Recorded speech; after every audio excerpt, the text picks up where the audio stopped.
With Festival Booster releasing, let's go over the top decks of the Illusionless Strife meta. I'll be going over what I believe are the top 5 decks, and give you my reasoning for them, as well as sample deck lists. The deck codes will be in the comments if you want to check them out yourselves. I'll also give you a couple of honorable mentions of decks that I think are just a tier below them. Note that these are my own opinions, so feel free to disagree with them. Starting with the top 5 decks, in no particular order, we have Shiranui up first, since I think that is the one that most people tend to play around. So the ban list happened, but the deck is still near the top. Why is that? Well, first, the choice restrictive Drajeweled didn't really lower the power level of the deck. Yes, it prevents frustrating gameplay, but that's about it. Your game plan doesn't revolve around hitting the overtrigger. You're still able to get multiple swings off of your rearguards. Next, the requirement of running the Stride deck set right line made it so that we can't use Shoujo Doji. The point of running this grade 2 was to generate more value if you and your opponent are grade 2 gaming, but a lot of decks right now need to ride into that grade 3 for the deck to function. So now, against certain matchups, Genkai is arguably better. You can no longer just clear your own board in hopes of Shiranui wasting a Stride turn without being able to dominate. I thought the 54 card rule change might have also lowered the power level of the deck, but nope. You just run more multi-attackers in the form of Expert Idea, or just put in a couple of energy cyclers. Expert Idea is actually great as it can be used for striding as well. And here's a simple deck list. The deck is pretty simple to pilot, you go for the Stride every turn and multi-attack your opponent down. And you just have a lot of cards that help you dig deeper into the deck like Tenrei and Shenri. I'm now running Idosphero because you already have a lot of multi-attack power, so it's more important that you find those attackers instead. Let's talk about Varga. It honestly did not change much from the set 1 build outside of Rokusei. Although Rokusei does read insane, in reality it is honestly just a slight upgrade over the other retire draw 1 effects you were already running. So when other decks got really good upgrades and Varga only got this, the deck just doesn't seem as powerful as it was back in set 1. I have another problem with the deck. It's that the difference between a good Varga player and an okay Varga player is pretty minimal because the game actions are so linear. Think about it, you're always digging for your cards that draw you more cards, and the optimal fields always look similar with one of the great ones that sacrifice to draw behind the Boulder Axe to gain more value. If you have 1 CB, you're always using Varga's skill, and if you have 2, then it's really only between using Varga's Divine skill or Shihab's skill. The game plan is very telegraphed. With that said, if you're looking for a pretty aggressive deck, this is still a viable option. And here's a simple deck list. Pretty much the same as the list from set 1, but with Rokusei added. If I had to pick a deck to enter a tournament right now, I would probably pick Rezael. It's so versatile and much more rewarding to play compared to something like Varga. You have a consistent enough early game with a Sensier, and if you manage to find a Saragon, you can repeatedly use it every turn, to deck thin and find more pieces depending on the game state. The aspect of managing your damage is also very interesting. No matter the damage you're at, you can always produce at least a decent column. If you're on 1 or 2, you can still make an 18k column with Saragon and a trigger. I like the order package the deck runs now. Because of Obligator Dragon, you can reduce the count of Wisdom at beginning and fit in more units that generate more value. With the combination of this and Teeth Vault, you build a full board in no time. The Divine skill is very powerful. With Nimbers now, we can more reliably hit that additional heal, or just trigger an extra crit on our drive checks thanks to the ability to look at the top card of the deck. And here's a simple deck list. I'm running Tranquilia in the right line because you have so many valuable grade 1s now that you want to be calling that a 10k body just ain't worth it. You don't need too many copies of Nimbus because you have Nobia to Soul Blast it out and call back with Rezael's skill the next turn. Welstra was already a pretty underrated deck in the set 1 format, and I think more people are realizing this now.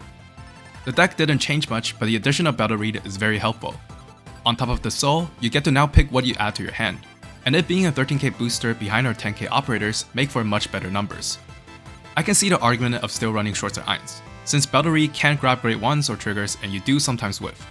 But I think being able to set up for your next turn and also thin your deck for more chances of seeing triggers from your drive and damage checks is better. You do probably want to play a more controlled version of the deck, with Bergina instead of Trolley, since the deck doesn't quite have the firepower to just win in one turn.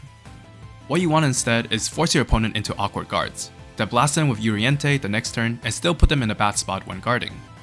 And here's a simple deck list. Bulba Mine is still very important as a lot of cards in the deck require counterblast, especially when you're going for the 5 attack turns using 2 Fractious Maximums. This deck does need some practicing. Knowing when to operate which product depending on the game state is crucial in your success when playing the deck. Blangdmire was very overhyped when it first got announced, but I think after the dust settled, it still barely squeezes into a top 5 spot. But it's definitely not as powerful as a lot of people thought it would be. One of the problems of the deck is that it requires a lot of pieces and for your right line to not just completely whiff. If you don't get any value off the right line, you're so behind in getting the soul requirement for Blangdmire. In addition to that, you also want to see your Colossus in the early game to put on some pressure before going into turn 4, where you would want to start threaten the Divine Skill activation. You also have Zamoog to put on the crit pressure, but be careful with this. You don't want to blow all your energy in the early game, because the deck is quite vanilla after you commit your Divine Skill. You need Zamoog and Evoke Alchemist to keep up the pressure. Cage of Furious Star allows us to call back important units that we might have soul charged from our right line.